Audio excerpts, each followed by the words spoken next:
സമ്പൂജ സദസ്സിന് സാദരം കൂപ്പുകൈ. നീതിമാനായ ജോബിനെ ദൈവം പരീക്ഷിക്കുവാൻ സാത്താനെ അനുവദിച്ച ഒരു രംഗമാണ് ഞാൻ ഇന്ന് ഇവിടെ അവതരിപ്പിക്കുന്നത്. തിന്മയിൽ നിന്ന് അകന്ന് ജീവിച്ച ജോബ് ഒരു നീതിമാനും നീതിനിഷ്ഠനുമായിരുന്നു. അവന് 7 പുത്രന്മാരും 3 പുത്രിമാരും ഉണ്ടായിരുന്നു. അവനെ പോലെ സമ്പന്നനായ ഒരുവൻ ആ ദേശത്തെങ്ങും ഉണ്ടായിരുന്നില്ല.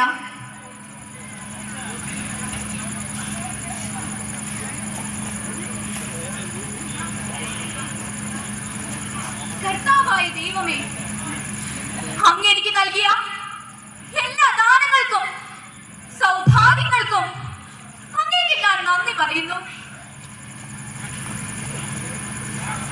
അങ്ങനെ ഒരിക്കൽ കർത്തൃസന്നിധിയിൽ ദേവദൂതന്മാർ പ്രത്യക്ഷപ്പെട്ടു. അവരോടൊപ്പം ദുഷ്ടനും നീചനുമായ സാത്താനും എത്തി. നീ എവിടെ നിന്ന് വരുന്നു? ഞാൻ ഭൂമി ചുറ്റി സഞ്ചരിച്ചു വരുന്നു. അങ്ങനെയെങ്കിൽ നീ എന്റെ ദാസൻ ജോബിനെ ശ്രദ്ധിച്ചിരുന്നുവോ?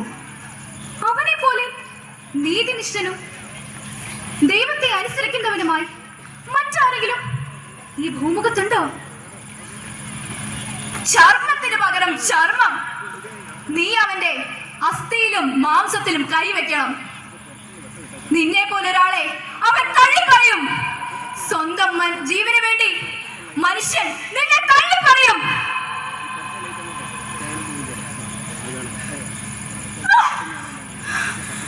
എന്റെ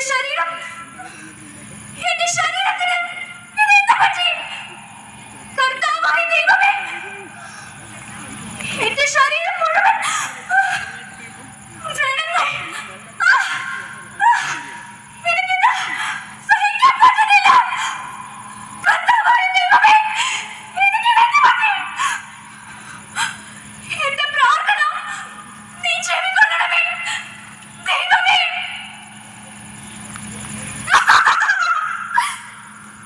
എന്താ ജോബേ?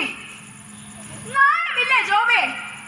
നീ ഇപ്പോഴും അവനെ വാഴ്ത്തി പാടുന്നു. നിന്നെ രക്ഷിക്കാൻ ആരും വരികയില്ല. ഞാൻ നിന്നെ രക്ഷിക്കാം. ഇല്ല, ഇല്ല, ഞാൻ എന്റെ ദൈവത്തെ തള്ളിപ്പറയുന്നില്ല. ദൈവം തന്നു, ദൈവം എടുത്തു. ദൈവനാമം മഹത്വപ്പെടട്ടെ. നാണമില്ല മനുഷ്യ, നിങ്ങൾ ഇപ്പോഴും നിങ്ങളുടെ ഭക്തി മുറുകെ പിടിച്ചിരിക്കുന്നു. എനിക്കൊന്നും വയ്യ ഇതിനെ നോക്കാൻ. എന്താ ജോബേ, നിന്റെ ഭാര്യ നിന്നെ ഉപേക്ഷിച്ചു പോയോ? നിന്റെ മക്കൾ നിന്നെ വലിച്ചെറിഞ്ഞോ? നിന്റെ കൂട്ടുകാർ നിന്നെ പിരിഞ്ഞോ? ഇതെല്ലാം ഞാൻ നിനക്ക് നൽകാം. നീ എന്നോട് പ്രാർത്ഥിക്കുക.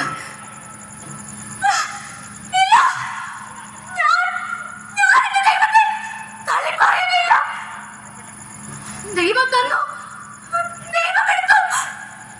ദൈവനാമം മഹത്വപ്പെടട്ടെ. കർത്താവായ ദൈവത്തിന്റെ നാമത്തിൽ ഞാൻ പറയുന്നു,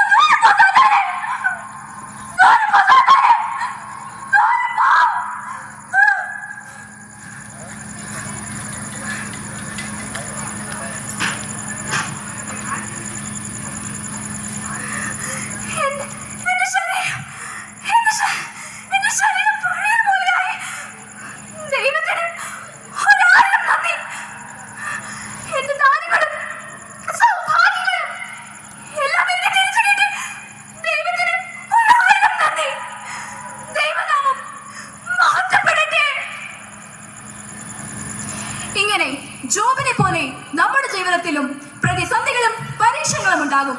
അവയെല്ലാം ജോബിനെ പോലെ തരണം ചെയ്യണം. ദൈവം തന്നു, ദൈവം എടുത്തു. ദൈവനാമം മഹത്വപ്പെടട്ടെ. നന്ദി, നമസ്കാരം.